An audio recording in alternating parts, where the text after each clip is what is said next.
નારાયણ વિદ્યાલય ખાતે શ્રી કૃષ્ણ જીવન દર્શન ભાગ 2 વિષય પર ભવ્ય વાર્ષિક સાંસ્કૃતિક કાર્યક્રમનું આયોજન કરવામાં આવ્યું હતું। વિસરાતી જતી આપણી ભારતની ધરોહરના સંરક્ષણ, સંવર્ધન અને સંક્રમણ માટે શક્તિનાથ સર્કલ વિસ્તાર ભરૂચમાં આવેલ નારાયણ વિદ્યાલયમાં ગુજરાતી માધ્યમનું ધોરણ 6 થી 9 અને 11 વિજ્ઞાન પ્રવાહ અને સામાન્ય પ્રવાહના 546 વિદ્યાર્થીઓનો શ્રી કૃષ્ણ જીવન દર્શન ભાગ 2 વાર્ષિક સાંસ્કૃતિક કાર્યક્રમ યોજાયો હતો। આ કાર્યક્રમમાં શ્રી કૃષ્ણ જન્મોત્સવ, તેમની બાળલીલા, બકાસુર વધ, કંસ વધ, જરાસંઘ વધ, શિશુપાલ વધ, દ્રૌપદી, ચીરહરણ, શ્રી ખાટુ શ્યામ, શ્રી કૃષ્ણનું વિરાટ સ્વરૂપ તેમજ શ્રી કૃષ્ણનું નિર્વાણ અને કૃષ્ણ ભક્તિ જેવા વિષયો પર વિદ્યાર્થીઓએ અદ્ભુત કૃતિઓ રજૂ કરી હતી। આ કાર્યક્રમમાં મહેમાન તરીકે જિલ્લા ભાજપ પ્રમુખ પ્રકાશભાઈ મોદી, નર્મદા ચેનલના બ્યુરો ચીફ જીગરભાઈ દવે અને નિવૃત્ત LIC ઓફિસર મફતલાલ ચૌહાણ તથા શાળાના ચેરમેન હેમંતભાઈ પ્રજાપતિ ઉપસ્થિત રહ્યા હતા। ઉપસ્થિત મહાનુભાવોએ પ્રાસંગિક ઉદ્બોધનમાં જણાવ્યું હતું કે આવા કાર્યક્રમ દ્વારા બાળકોમાં રહેલી વિવિધ શક્તિઓનો વિકાસ થાય છે। વિદ્યાર્થીઓ પોતાના મૂલ્યો આવા કાર્યક્રમોમાં દ્વારા જાળવી શકે એવું માર્ગદર્શન આ શાળાના વિદ્યાર્થીઓને મળી રહ્યું છે। વિશાળ સંખ્યામાં વિદ્યાર્થીઓ તથા વાલીશ્રીઓએ આ કાર્યક્રમને નિહાળવા ઉપસ્થિત રહ્યા હતા। આ કાર્યક્રમ શાળાના ડાયરેક્ટર ડોક્ટર ભગુભાઈ પ્રજાપતિ તેમજ ગ્રાન્ટેડ વિભાગ આચાર્ય બિનિતાબેન ગોહિલ, નોન ગ્રાન્ટેડ વિભાગ આચાર્ય જિજ્ઞેશભાઈ જોશીના માર્ગદર્શન હેઠળ યોજાયો હતો।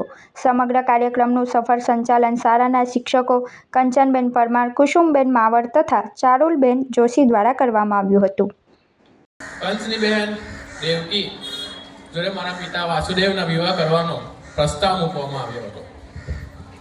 તેમના વિવાહ વખતે આકાશવાણી થઈ હતી કે દેવકી અને વાસુદેવનો 8મો પુત્ર જ કંસના વિનાશનું કારણ બનશે।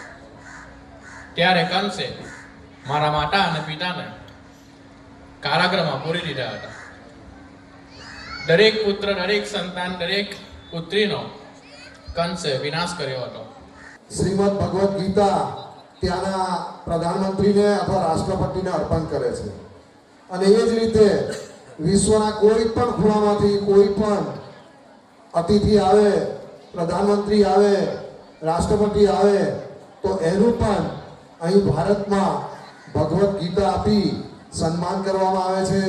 એમને ગંગા ઘાટ પર, કાશી વિશ્વનાથ મહાદેવ પર આરતી માટે લઈ જવામાં આવે છે।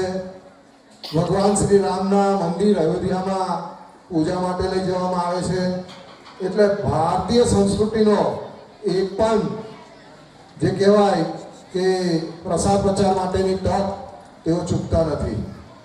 એ પ્રમાણે આજનો દિવસ એટલે કે વીર બાળ દિવસ એની પણ ઘોષણા 2022માં આપણા દેશના આદરણીય વડાપ્રધાન શ્રી નરેન્દ્રભાઈ મોદીએ કરી।